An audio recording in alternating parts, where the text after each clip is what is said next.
Hey, Shalom. Giving all the glory and praise to Yahweh by Shem Shai by Shem Hakwadash. Double honors to the head apostles and elders of Great Millstone. Rule well and teach well. Peace, love, and salutations to the hopeful elect scattered throughout the four corners of the earth, teaching in our truth, sincerity, and diligence for the sake of Yahweh by Shem Shai. Lord willing, this lesson may be edifying and straight to the point. Which we're going to entitle this, The Weapons of Our Warfare Are Not Carnal, man. When you consider the master of the people here in Babylon the Great, which is America, they've been drunk out the philosophies of Esau, Edom, man, which ultimately brings forth carnality, man. And carnality brings forth iniquity, man. Matter of fact, let's go first. This second Chronicles, Second Corinthians chapter 10 and verse 4, he said, "For the weapons of our warfare are not carnal, but mighty through the Most High to the pulling down of strongholds." And those strongholds is the philosophies and the doctrine of Esau, man, which consumed the masses of the people, man. And the only way for you to be set free is through Yahweh by Shem Shai. All right, let's go ahead. This is the book of John chapter 8 and verse 31. It's like verse 32. He's saying, "Ye shall know the truth, and the truth shall make you free." And who is that truth, man? Well, ultimately, Yahweh Shai is that truth, man. This is the book of John chapter 14 and verse 6. He said, Yahweh Shai said unto him, "I am the way, the truth, and life, and the life. No man coming unto the Father but by me." You see, and ultimately, when you come into the wisdom, knowledge, and understanding of Yahweh by Shem Shai, it breaks down the strongholds that Esau, constantly day in and day out pour over the masses of the people. So this ain't no carnal warfare, where you fight flesh with flesh. This is a spiritual warfare, man. Because if he can get you spiritually, he can separate you from Yahweh Shem Shai and ultimately rule over you forever, man.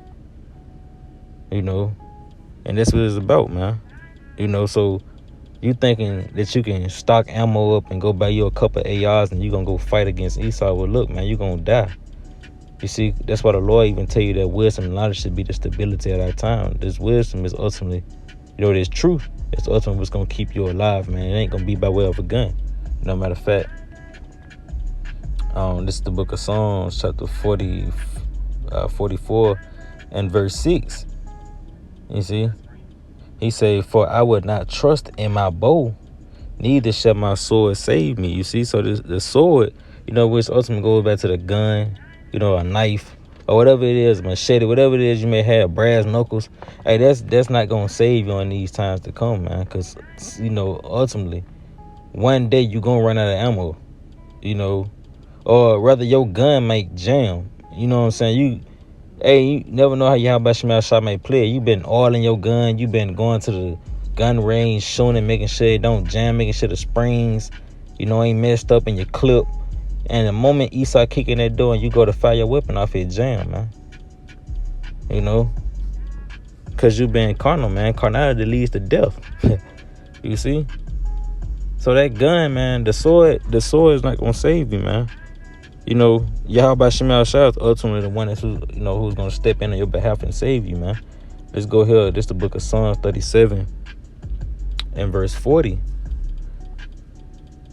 He say, "And the Lord shall help them." You see? Matter of fact, start at verse 39. He say, "But the salvation of the righteous is of the Lord. He is their strength in the time of trouble." You see?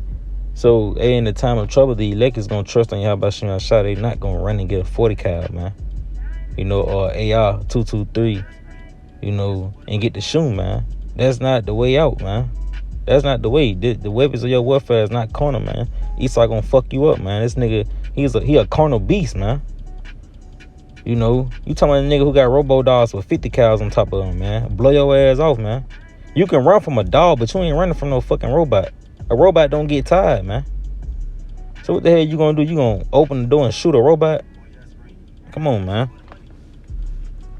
Verse 40, he said, "And the Lord shall help them and deliver them."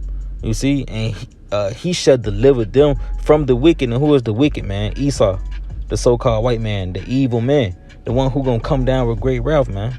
The one who you gathering guns and bullets up for, man.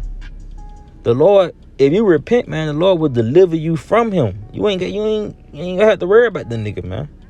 You see, he said, and save them because they trust in him. So ultimately, all you gotta do is trust in Yahweh Shem Yahushua. You know, he gonna keep you from the violent man. He's gonna preserve you, man. You know, but ultimately it starts with this wisdom, man. You know, matter of fact, let's grab this Ecclesiastes chapter 9 and verse 18. He say, wisdom is better than weapons of war. You see, man? Hey, wisdom is better than weapons of the war. And what wisdom? You know, not Egyptology or Christianity, Catholicism, or ancient Kemet. You know, knowing how to flip Torah cards. Nah. This wisdom goes back to Yahweh Shem Yahushua. That's going to be your stability, man. You know, this wisdom is ultimately what's going to preserve you. You know? So he say wisdom is better than weapons of war. But one sinner destroyed much good, man. You see?